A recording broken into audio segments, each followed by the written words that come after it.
Gênesis 24, de 28 a 53. Ouçamos a leitura. E a moça correu e contou tudo aos da casa de sua mãe. Ora, Rebeca tinha um irmão chamado Labão. Este correu ao encontro do homem junto à fonte. Acontece que Labão tinha visto o pendente e as pulseiras nas mãos de sua irmã e ouvido as palavras de Rebeca, sua irmã, que dizia: ele me falou assim e assim. Por isso foi até onde ele estava e o encontrou em pé junto aos camelos, ao lado da fonte. E Labão disse: entre, bendito do Senhor, porque você está aí fora? Já preparei a casa e o lugar para os camelos. Então o homem entrou na casa, descarregaram os camelos e lhes deram forragem e pasto. Também trouxeram água para que ele e os homens que estavam com ele lavassem os pés. Puseram comida diante dele. Porém ele disse: não vou comer, enquanto não disser o que tenho para dizer. Labão respondeu: então diga.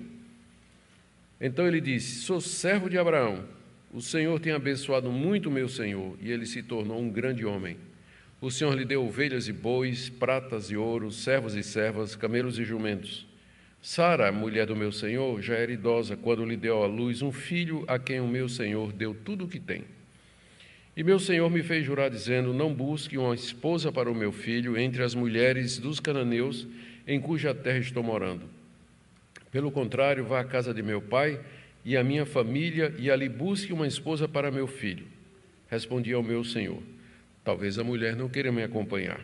Ele me disse: o Senhor, em cuja presença eu ando, enviará o seu anjo com você e levará a bom termo a sua jornada, para que da minha família e da casa de meu pai você traga uma esposa para o meu filho. Você estará desobrigado do seu juramento, caso você for até a minha família e eles não quiserem dar a moça a você. Nesse caso, você estará desobrigado do juramento. Hoje, pois, quando cheguei à fonte, eu disse: ó Senhor Deus do meu senhor Abraão, leva a bom termo a jornada em que sigo. Eis-me agora junto à fonte de água. A moça que sair para tirar água, a quem eu disser: dê-me um pouco de água do seu cântaro, e ela me responder: beba, e também tirarei água para os seus camelos, seja essa a mulher que o Senhor designou para o filho de meu senhor. Antes que eu acabasse de orar em meu íntimo, eis que veio Rebeca trazendo o seu cântaro sobre o ombro. Ela desceu à fonte, tirou água, e eu lhe disse: peço que me dê de beber. Ela prontamente baixou o cântaro do ombro e disse: beba, e também darei de beber aos seus camelos. Bebi, e ela deu de beber aos camelos. Daí lhe perguntei: de quem você é filha? Ela respondeu: filha de Betuel, que é filho de Naor e Milca. Então lhe pus o pendente no nariz e as pulseiras nas mãos. E, prostrando-me, adorei o Senhor e louvei o Senhor, Deus do meu senhor Abraão, que me havia conduzido por um caminho direito, a fim de encontrar para o filho do meu senhor uma filha do seu parente. Agora, pois, se estiverem dispostos a usar de bondade e de fidelidade para com o meu senhor, digam. Do contrário, digam também, para que eu siga o meu caminho para a direita ou para a esquerda. Labão e Betuel responderam: isso procede do Senhor. Nada temos a dizer, nem a favor nem contra. Aqui está Rebeca, leve-a com você, e que ela seja a mulher do filho do seu senhor, segundo a palavra do seu senhor. Quando o servo de Abraão ouviu tais palavras, prostrou-se em terra diante do Senhor. Tirou joias de ouro e de prata, vestidos, e os deu a Rebeca. Também deu ricos presentes ao irmão e à mãe dela. Até aqui, queridos, a leitura da palavra de Deus, relato extraordinário, onde você tem aqui o casamento de Isaac e Rebeca, feito por procuração. É o primeiro caso de casamento por procuração que você encontra na Bíblia. Vamos orar? Senhor nosso Deus, nós te damos graças pelo privilégio de estudar a Tua palavra, te damos graças pela revelação escrita, onde nós encontramos quem Tu és, o Teu amor para conosco, Teus planos, Teus projetos, Teus propósitos imutáveis. Nós oramos que o Senhor nos faça entender essa passagem e saber de que maneira se aplica a nossa vida. Em nome de Jesus, amém. Queridos, vamos lembrar que essa história aqui do casamento de Rebeca e de Isaac faz parte da transição que Moisés está registrando de Abraão para Isaac. É uma mudança de patriarcas. E essa transição vai só se consumar no capítulo 25, onde Moisés registra a morte de Abraão. Na mensagem anterior, nós vimos como, pela providência maravilhosa de Deus, o servo obediente é levado até Rebeca. E ele a encontra casualmente ali no poço, fora da cidade de Padã-Arã, que era a cidade onde morava Naor, o irmão de Abraão. E ela preenche todos os requisitos para ser a futura esposa de Isaque. Ela era da parentela de Abraão, estava em idade de casar, era virgem, atenciosa e disposta. Na mensagem de hoje, nós veremos como o servo procede com o seu plano de fazer o casamento dos dois. Lembramos que ele estava agindo como procurador de Abraão e de Isaque, fazendo todo o processo no nome deles. A narrativa que nós temos diante de nós contém todos os elementos de um casamento naquela época. Eu acho essa passagem importante para nós hoje, entre outros motivos, exatamente por isso. Porque de vez em quando você encontra alguém, um desavisado, nas redes sociais, dizendo, eu não sei porque esse negócio de casamento, está lá dizendo que o servo trouxe Rebeca e ela e Isaque entraram na tenda e casaram. Não, já estavam casados. O casamento foi feito aqui. Então, quando Isaque recebe Rebeca no final, aqui do capítulo 24, a gente vai ver isso aqui, quando ele a toma e se torna a mulher dele, na verdade, ela já estava casada com ele. E isso foi feito através desse servo. Não é? Como eu disse, esse relato aqui tem todos os elementos de um casamento daquela época. Primeiro, há um pedido de casamento aos responsáveis pela moça, o servo faz esse pedido. Segundo, ele tem autorização para fazer isso, porque ele diz que é servo de Abraão, foi ajuramentado e vem em nome de Abraão e de Isaque para fazer todo aquele processo. Ele entrega o dote, que eram riquezas entregues à família da moça como compensação, porque a moça vai ser tirada da família. Mais tarde a gente vai ver, na próxima parte do capítulo 24, teve festa de casamento e teve até o consentimento da moça, né, que aparece por último, mas não deixa de ser importante também. Temos que lembrar que naquela época os casamentos eram arranjados pelos líderes das famílias. Então, todos os elementos de um casamento estão aqui antes de ela ser levada para entrar na tenda com o seu marido Isaque.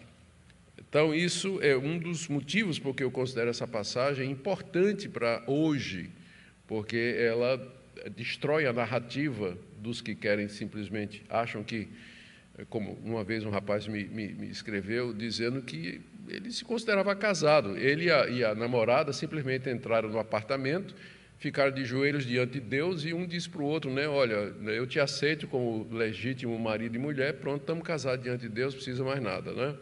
E dizendo, era assim que era no Antigo Testamento. Não era, não. Tinha toda uma formalidade, todo um procedimento diante de autoridades, reconhecimento público, como isso aqui que nós vamos ver em parte hoje.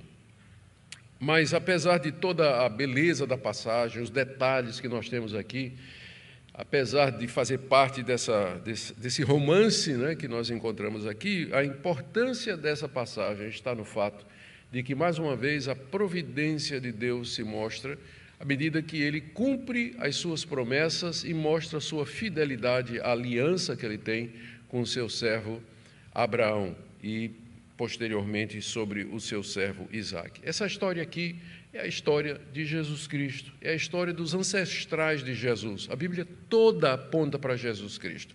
E o que você tem aqui é como Deus, lá na antiguidade, já vinha preparando toda aquela linhagem para que dela viesse aquele, conforme Deus tinha dito a Abraão, em quem seriam benditas todas as nações da terra. A importância desse capítulo, dessa passagem, reside exatamente nisso. Vamos lá para os detalhes que Moisés nos dá aqui. O primeiro deles é o encontro do servo com a família da moça, com a família de Rebeca, que está aí do verso 28 até o verso 33. Após conhecer o servo ali na fonte e dar-lhe água para beber e também a beberá os camelos dele, a Rebeca corre para informar a sua família do que tinha acontecido, conforme diz aí o verso 28, que ela correu e contou tudo aos da casa de sua mãe. Não é sem motivo que ela saiu correndo para contar as notícias para a família, a casa da sua mãe, né? Primeiro, porque o servo havia se apresentado, ele era um enviado da família de seus pais, né? Do seu tio-avô, Abraão. Abraão era tio-avô dela. Ele, o servo, tinha vindo procurar uma esposa para Isaque, que era primo dela. Ela, por sua vez, já tinha prometido que tinha lugar e comida para os camelos. Fora isso, aqueles presentes maravilhosos que ele deu para ela, o pendente para o nariz e as argolas para as mãos, com um peso que é mencionado pelo narrador, exatamente para indicar o seu valor. Portanto, era natural que assim que ela acabasse de encher o bebedouro, ela corresse lá para casa para contar o que é que tinha acabado de acontecer. Diz o texto aqui que ela foi para a casa de sua mãe. Provavelmente, aliás, com certeza, porque sua mãe, que nunca é nomeada aqui na história, era a esposa principal de Betuel. Lembramos que nós estamos aqui lendo uma história de uma época em que havia poligamia.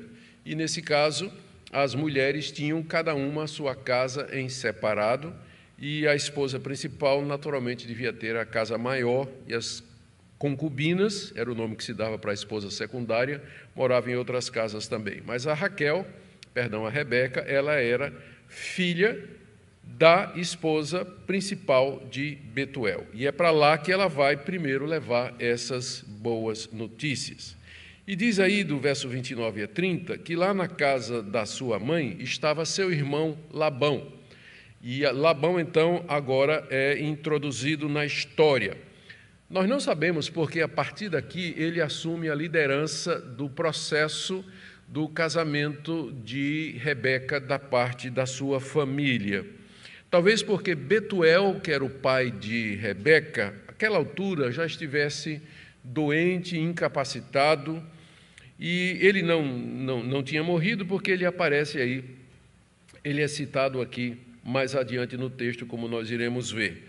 Mas, com certeza, ele estava incapacitado, de forma que ele já tinha nomeado Labão, seu filho, como herdeiro e aquele que estava à frente dos negócios da família. Por isso que Labão é quem vai tomar a frente de todas as providências aqui do texto. Mas ele entra em cena como alguém interessado, que parece querer tirar o melhor proveito da situação e, com isso, prepara o ambiente para o que ele vai fazer anos depois com Jacó, que é filho de Rebeca e que volta para lá para conseguir uma esposa.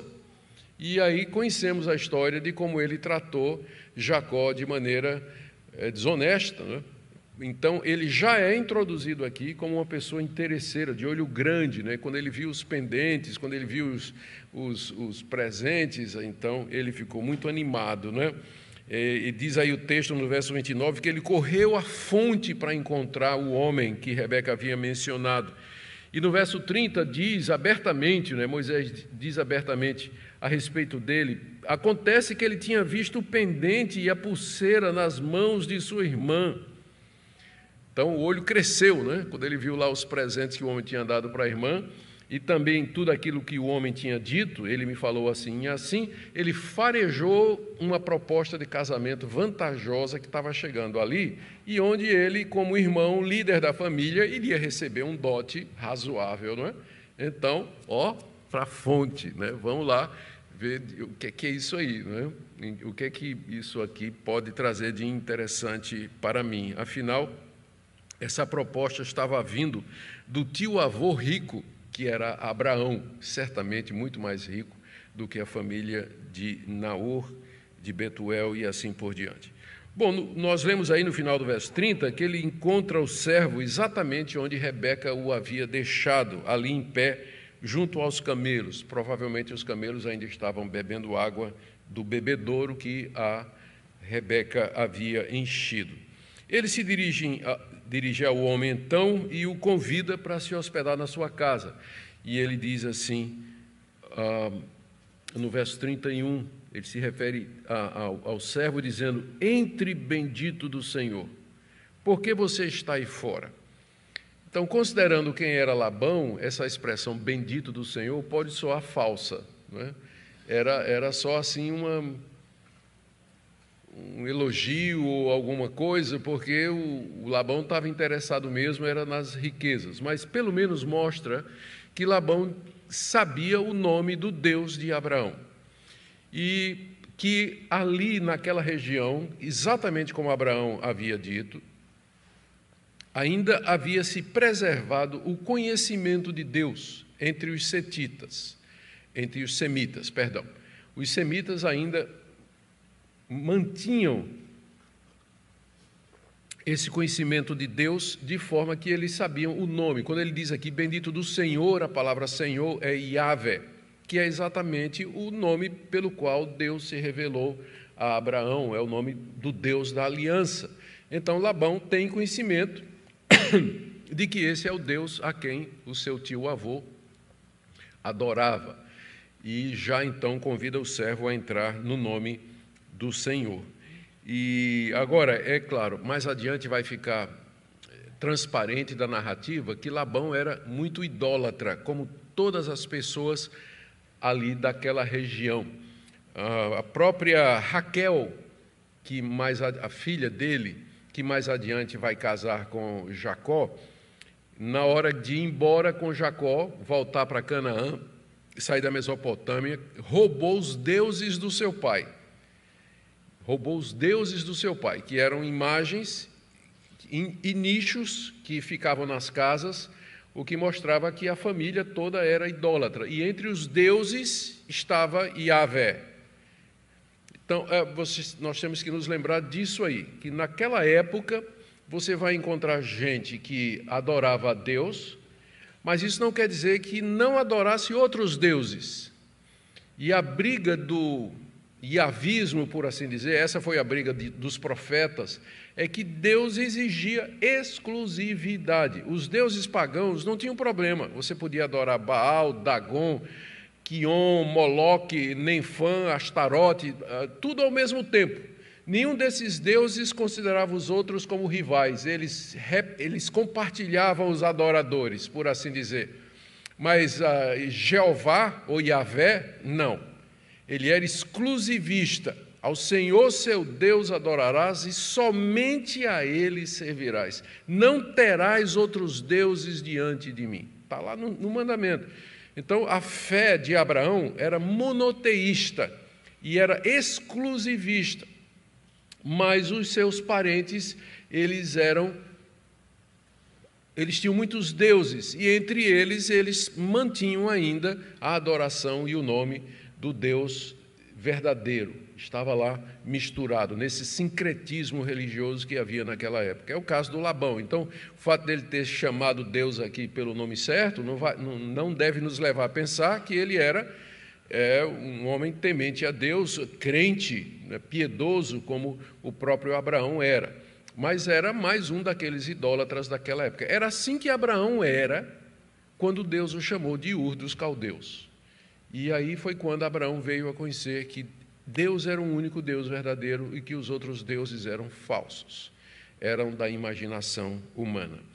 Mas, voltando aqui, então, ele trata a comitiva do servo de maneira digna da hospitalidade oriental, e essa passagem aqui é muito interessante por isso, né, que nos revela costumes daquela época. Eles são conduzidos para a casa da mãe de Rebeca, está aí no verso 32, os empregados de Labão, embora não mencionados, mas é a única possibilidade, descarregam os camelos e dão comida para eles, ainda no verso 32, e aí o servo e seus acompanhantes recebem água para os pés e comida é colocada diante deles. A hospitalidade oriental exigia que a conversação com o hóspede só poderia ser iniciada depois da refeição. Depois da refeição. Mas o servo não vai aguentar esperar. A gente vai ver aqui que ele diz, eu tenho que falar. Antes de comer, eu vou ter que falar, não é?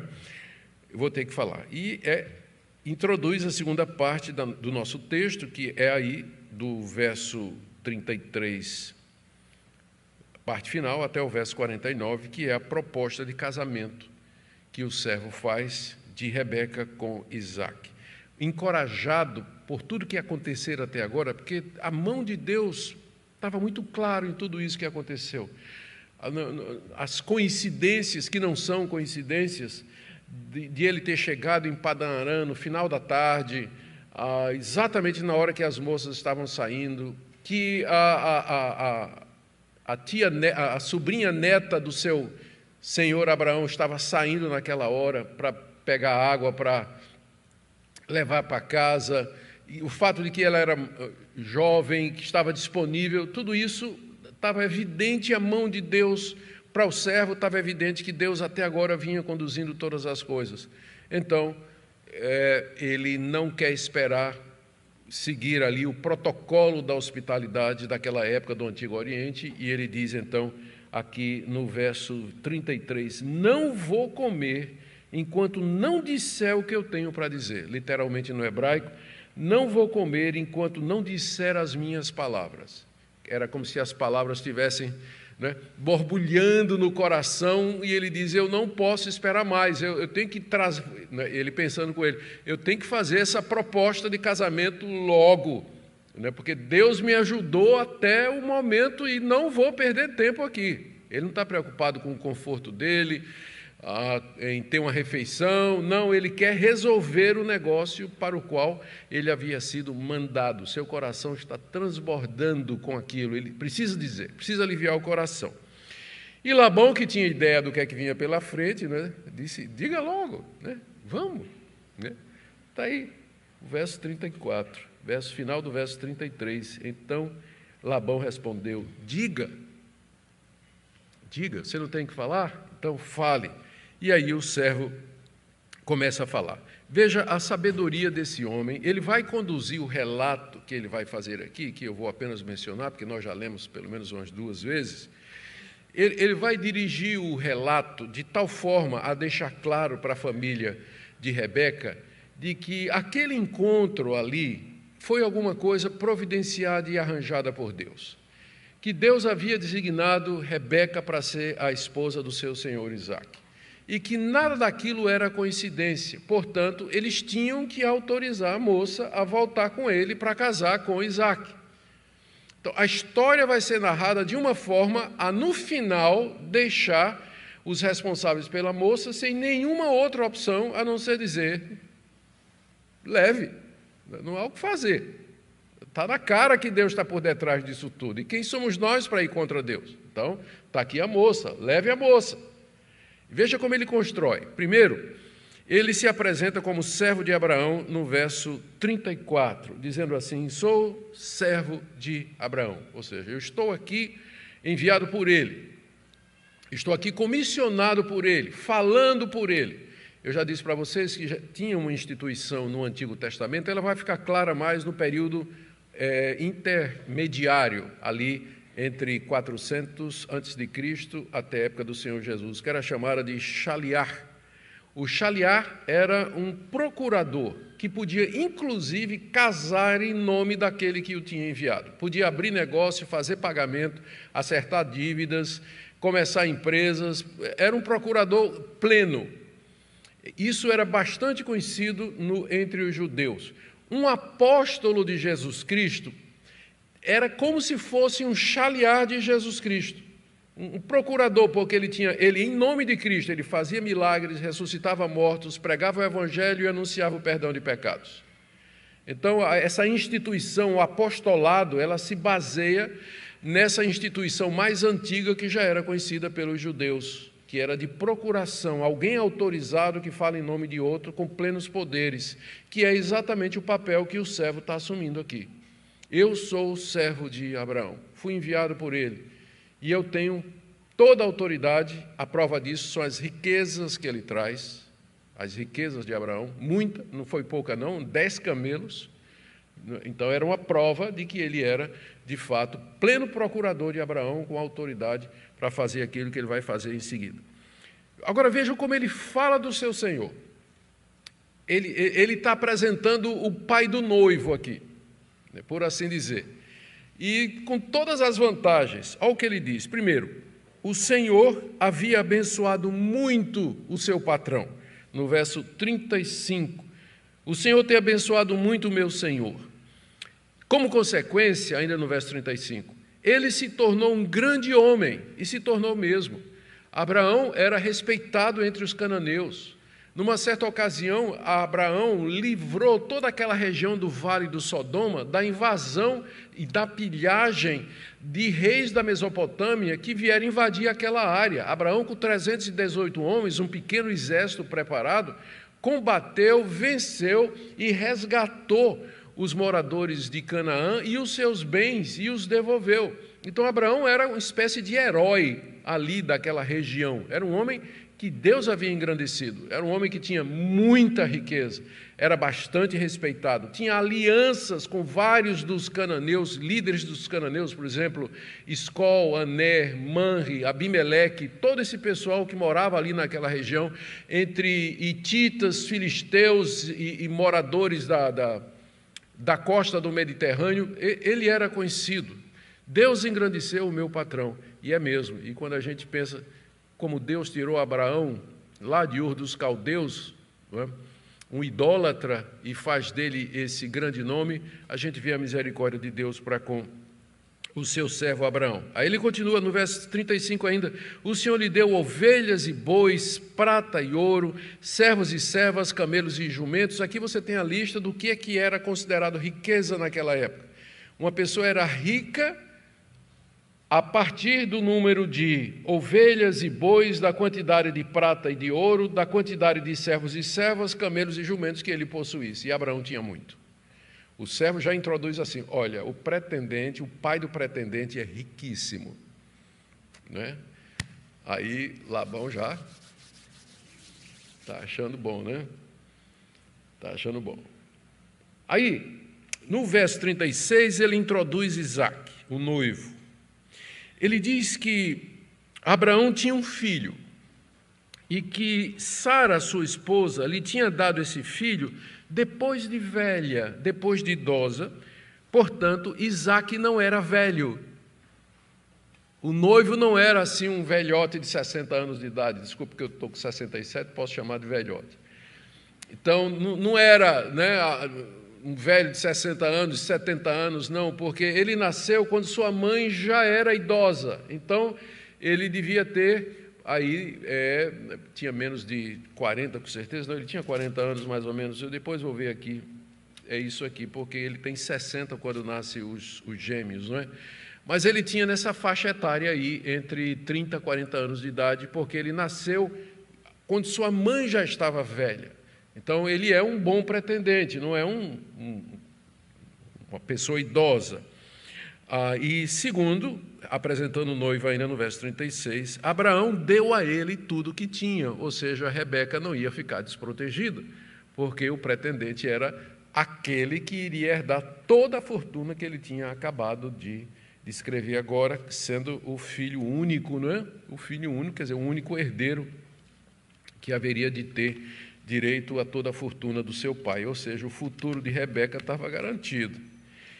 E em seguida ele se apresenta como enviado e procurador de Abraão e Isaque, dizendo assim, que Abraão o havia encarregado de conseguir uma esposa para seu filho Isaque. Verso 37, meu Senhor me fez jurar, dizendo, não busque uma esposa para meu filho entre as mulheres dos cananeus, em cuja terra eu estou morando. Abraão tinha lhe dado duas condições para ele achar uma esposa para Isaque. Primeiro, não poderia ser uma mulher de entre as cananitas, e ao dizer isso, o servo está explicando a razão pela qual Isaque não tinha casado até agora. Então, mas por que está procurando uma esposa para ele? Ele deve ter uns 30, 40 anos de idade. Por que ele não se casou até agora? Porque o pai dele não quer que ele se case com uma mulher dali. Porque o pai dele sabe quem são as mulheres lá de Canaã.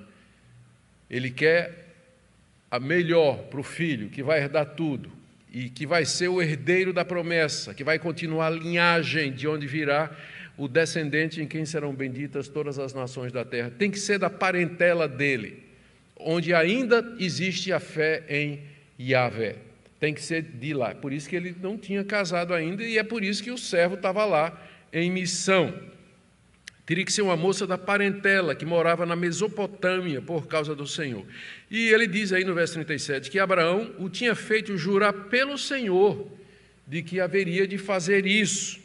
E Abraão o encorajou no verso 40, dizendo que ele, Abraão, tinha servido a Deus fielmente toda a sua vida, e que, portanto, Deus ia mandar o seu anjo para conduzi-lo naquela empreitada, no caminho certo ao encontro da mulher.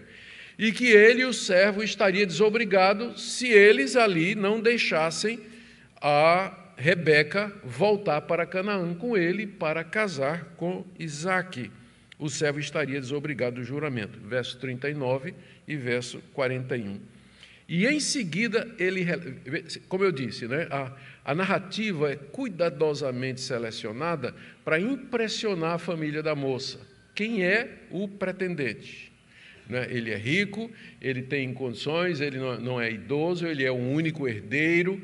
A razão pela qual ele não casou ainda é porque lá onde ele mora não tem mulher que preste para isso, não tem. As mulheres de lá, nenhuma delas servia para isso. Tinha que ser alguém da família que tivesse a mesma fé. Ele está derrubando todas as barreiras, está ganhando o coração da moça para Isaque. Aqui está um verdadeiro Santo Antônio, né? Podemos dizer assim. É o primeiro Santo Antônio da história, esse aqui. Ele está ganhando o coração da moça para que ela se convença de que realmente ela tem que ir para casar com Isaque. Aí, do verso 42 a 48, ele recapitula aquela história que a gente já leu umas 2 ou 3 vezes, da chegada dele em Padan-Aram, à beira do poço, e o encontro inesperado com Rebeca. Ele diz aí do verso 42 a 44, que quando ele chegou ali no poço, ele fez no coração uma oração a Deus para que a moça que desse de beber água para ele, e também aos camelos, e isso voluntariamente, que fosse aquela que Deus havia designado. É a palavra que ele usa aqui, a palavra que é traduzida em outras versões como escolhida. Deus designou, Deus escolheu. Mas o servo tinha essa consciência de que Deus já tinha escolhido e designado, ele só precisava achar, só precisava saber quem era, mas que Deus já tinha determinado, ele sabia. Não é? Era realmente um homem muito firme na confiança em Deus, no Deus do seu mestre Abraão. Depois ele diz, ainda para mostrar como a coisa era de Deus, que ele não tinha nem terminado de orar, ele estava orando no coração, não estava orando em voz alta, ele estava orando no íntimo, não é? Orando ali, diz que ele nem tinha acabado de orar, está aí do verso 45 a 46, quando eis que surge Rebeca no cenário. Bonita, vindo com um pote de água no ombro ou na cabeça, descendo ali para a fonte que se descia por degraus para tirar água para a sua família, e o servo, alguma coisa disse ao servo, é essa aqui. E ele então faz tudo aquilo que ele disse a Deus que ia fazer, e a identifica como parente de Abraão. Pede água, ela prontamente não somente dá água para ele, mas ainda se oferece para dar água para o camelo. Ele pergunta de quem ela é filha. Ao ouvir a resposta, o servo adora diante de Deus, verso 47, aliás, verso 48, porque Deus batia tudo estava, não tinha como ser uma coincidência, isso não é possível. Isso aí tinha que vir de Deus. Então, o servo narra essa história ali diante da família de Rebeca para dizer o seguinte: tudo isso que aconteceu foi pela providência de Deus, portanto, não há dúvida, é essa a mulher que Deus separou para ser a esposa do meu senhor Isaque. Portanto, libera a moça para ela voltar comigo para Canaã para casar com Isaque. É o que ele diz aqui no verso 49, depois de contar toda a história, ele diz, agora, pois, se estiverem, aqui vem a proposta de casamento, né? Agora, pois, se estiverem dispostos a usar de bondade e de fidelidade para com o meu senhor, o senhor aqui é Abraão, digam, do contrário, digam também, para que eu siga o meu caminho para a direita ou para a esquerda. Aqui, em outras palavras, tantas, ele está simplesmente dizendo: me digam se vocês agora, diante desse relato, onde a providência de Deus é tão clara, se vocês vão fazer o que Deus está dizendo que é óbvio para vocês fazerem, se vocês vão ser bondosos e misericordiosos com meu senhor Abraão, concedendo que a sua sobrinha neta vá para lá para casar com Isaque, que é o descendente, aquele que vai herdar todas as coisas. Digam se vocês vão consentir nisso ou não, porque se vocês disserem que não vão, eu vou seguir outro caminho aqui. E o servo coloca isso diante da família. E a resposta da família está aí do verso 50 até o verso 53, e o casamento é arranjado, é feito. Os responsáveis por Rebeca dão seu consentimento. Verso 50. Labão e Betuel é mencionado aqui, é o pai, dela, mencionado depois de Labão, o que significa que quem estava no comando mesmo era Labão. Betuel, como eu disse, já devia estar incapacitado. Labão e Betuel responderam: isso procede do Senhor. Pelo que você está contando, não tem outra conclusão. Isso é coisa de Deus, a providência de Deus guiando a história. Portanto, nada temos a dizer, nem a favor nem contra. É como se ele dissesse: não adianta, nossa opinião agora é irrelevante. Quando ficou claro que é a vontade de Deus, o que eu acho ou o que eu não acho, o que vale é a palavra de Deus, o que vale é a vontade de Deus, que está acima da nossa, está acima da nossa opinião, acima da nossa decisão. Então não temos que dizer nada nem a favor nem contra. Verso 51, aqui está Rebeca, leve-a com você, e que ela seja a mulher do filho do seu Senhor, segundo a palavra do Senhor Deus. Segundo a palavra do Senhor Deus. Eles entenderam, aquilo que o servo tinha falado era a palavra do Senhor Deus. Ali não somente ele era o procurador de Abraão e de Isaque, mas ele era profeta. Ele estava trazendo a palavra de Deus para aquela família e dizendo: separe essa moça, porque eu já tenho designado para ser a mãe da descendência de onde virá o meu filho, o Salvador do mundo, o Senhor Jesus Cristo. Séculos depois isso haveria de acontecer. Essa foi a palavra do Senhor que veio através do servo para Labão e Betuel, e eles reconheceram isso e disseram: pode levar a moça. Eles entregam então Rebeca ao servo para ser a esposa de Isaque. Não que o consentimento dela fosse irrelevante, mas adiante o consentimento dela vai aparecer. Mas parecia óbvio desde o início que ela estava disposta a aceitar. Ela recebeu os presentes, correu animada para contar à família, ouviu a história de como Deus havia guiado tudo até agora. Então, havia pouca dúvida de que a moça haveria de aceitar a proposta. Por isso que no verso 52, então, o servo louva a Deus. Diz aqui que ele se prostra em terra diante do Senhor.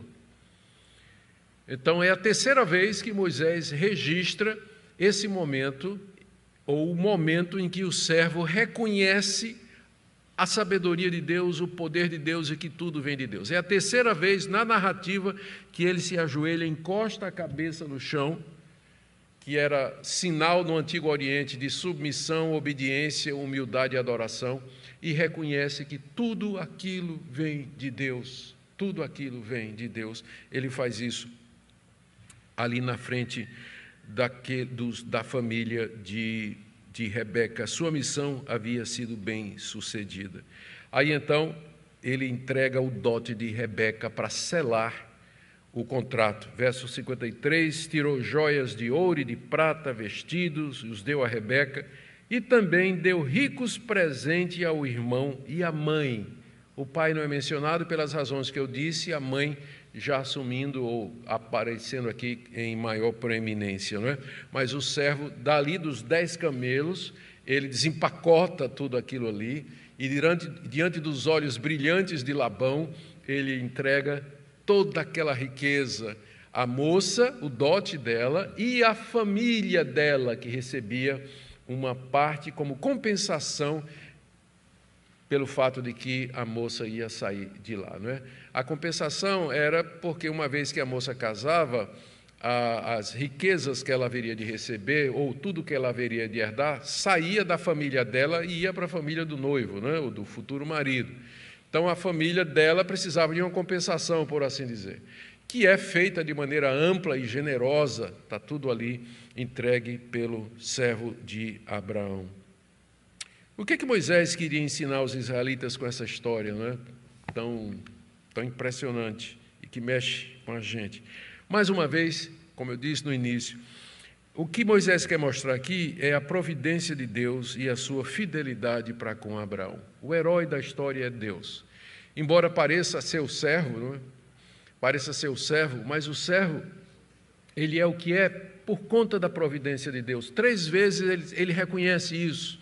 Ele é hábil, ele é um excelente contador de histórias, ele é um negociador exímio, mas ele sabe que é Deus quem dá êxito, é Deus quem leva aquela missão a bom termo. Por isso ele sempre aparece como servo adorador, ele está sempre de joelhos, com o rosto no chão, agradecendo a Deus, louvando a Deus de todo o coração, porque a figura central dessa passagem é o nosso Deus, a maneira como Ele, com sabedoria, com poder e graça, Ele dirige a história, preparando os ancestrais do nosso Senhor e Salvador, Jesus Cristo. Os israelitas a quem Moisés está contando essa história, portanto, sendo filhos de Abraão, de Isaque e de Jacó, sendo herdeiros da mesma aliança, deveriam saber que Deus manteria sua promessa e que Deus haveria de agir pela sua providência para cumprir tudo o que havia prometido. Entre as promessas estava a entrega da terra de Canaã, que estava ali do outro lado do rio Jordão, à espera da conquista, e os israelitas deveriam confiar nesse Deus maravilhoso. Moisés também quer registrar Isaque como o herdeiro da promessa, e o continuador vai ser o próximo patriarca. Aqui tem um fato importante, é como a sua esposa foi conseguida, porque linhagem e descendência é extremamente importante na narrativa dos atos de Deus do Antigo Testamento. O que Deus estava fazendo no Antigo Testamento? Agindo salvadoramente. Como? Estava preparando aquela linhagem, preparando aquele povo, guardando aquela fé de onde veria Jesus Cristo, o Messias, o Salvador do mundo. Isso aqui é um passo importante. Também não podemos deixar de mencionar a piedade do servo de Abraão. Sempre adorando a Deus, reconhecendo a mão de Deus, confiando nele, na sua providência. Com quem ele aprendeu isso? Se ele é Eliezer, que a maioria dos comentaristas concorda, o sobrenome dele é o Damasceno, ou seja, ele era da cidade de Damasco, onde não havia o conhecimento de Deus. Deve ter sido adquirido por Abraão no roteiro de Ur dos Caldeus para Canaã, adquirido como escravo, como servo, e aprendeu a conhecer o verdadeiro Deus através de Abraão. A piedade desse servo é um testemunho da fé de Abraão, da sua piedade, do seu amor a Deus e da sua sabedoria em conduzir a sua casa nos caminhos de Deus. E, sem dúvida, a fidelidade de Deus em cumprir suas promessas é o que é o que Deus quer mostrar aqui, é o que Moisés quer mostrar aqui que Deus fez com relação a Abraão. Deus tinha feito uma aliança com Abraão, que incluía lhe dar uma numerosa descendência, e agora Deus estava agindo para isso. Portanto, Deus é completamente confiável, e Ele vai cumprir a palavra dEle no tempo dEle, e os israelitas deviam confiar e esperar. O que é que isso tudo tem a ver conosco? Como eu disse, essa história aqui é a história dos ancestrais de Jesus Cristo. Então tem tudo a ver. Algumas pessoas olham para o Antigo Testamento e consideram um livro chato, um livro cheio de regras e de histórias desconectadas, de um passado distante. Vocês estão muito enganados se vocês pensam assim. Na verdade, o Evangelho, segundo o Antigo Testamento, ele vem dessa forma. Vem na forma de histórias, vem na forma de encontros, de narrativas, de episódios que mexem no coração da gente, histórias de amor, história de guerras, de vingança, de morte, de desastre, É como Deus, no Antigo Testamento, nos conta do seu amor para com o seu povo e do seu propósito de entre a humanidade, tirar um povo para o louvor da sua glória, preparando o mundo para a chegada do seu Filho, conforme os evangelhos nos narram. Então, o Antigo Testamento é sobre Cristo e é para nós, os cristãos. Uma outra lição que nós podemos tirar aqui é sobre a providência de Deus. O mesmo Deus que guiou toda aquela história no cumprimento da sua palavra e de sua promessa, é o mesmo Deus que guia a sua vida e a minha. Não existe coincidências para nós. Não existe sorte, não existe azar, não existe destino. Mas há um Deus que, sabiamente, agindo através das nossas escolhas, da nossa decisão. Você percebe aqui a leve tensão que existe na história entre a sabedoria do servo, a maneira como ele conta a história, a maneira como ele conduz os arranjos e a providência de Deus soberanamente agindo. Deus, quando age no mundo, ele age através das nossas decisões, ele trabalha através das nossas escolhas, de forma que no final, quando você fez o que você queria fazer, você fez exatamente aquilo que Deus havia querido que você fizesse desde a eternidade. Há uma harmonia perfeita, misteriosa, inexplicável entre a soberania de Deus e a nossa responsabilidade e as nossas escolhas. Essa passagem, ela nos fala claramente a respeito disso. E, por último, eu queria dizer que essa passagem, ela traz uma aplicação muito importante a respeito do casamento. Nós vivemos numa época onde o casamento é cada vez mais desprezado, rejeitado, as pessoas preferem morar juntas, mesmo entre evangélicos. O nome que a Bíblia dá para isso é fornicação. Fornicação. E, às vezes, as pessoas querem dizer, olha, mas no Antigo Testamento não tinha esse negócio de casamento como tem hoje. Olha, claro, no Antigo Testamento não tinha cartório, né? Não tinha separação entre igreja e Estado. Era um contexto cultural, político e social diferente, mas os elementos do casamento estão presentes no Antigo Testamento. Porque, com frequência, essa história aqui é usada para dizer que basta você se juntar com uma pessoa, você já está casado diante de Deus. Tá, não. Olha o processo todo aqui que acontece no capítulo 24, antes dele terminar com Isaac levando Rebeca para sua tenda e tomando-a por sua mulher. Quem Isaac levou para sua tenda foi sua legítima esposa, casada segundo as convenções do Antigo Oriente, todos os protocolos cumpridos, a gente vai ver no próximo capítulo, inclusive com festa, onde era convidada a comunidade, não era um ato público, que era muito importante, né, para dizer que a partir dali aquela moça ela não estava mais livre, inclusive para protegê-la. Como isso é importante para os dias de hoje.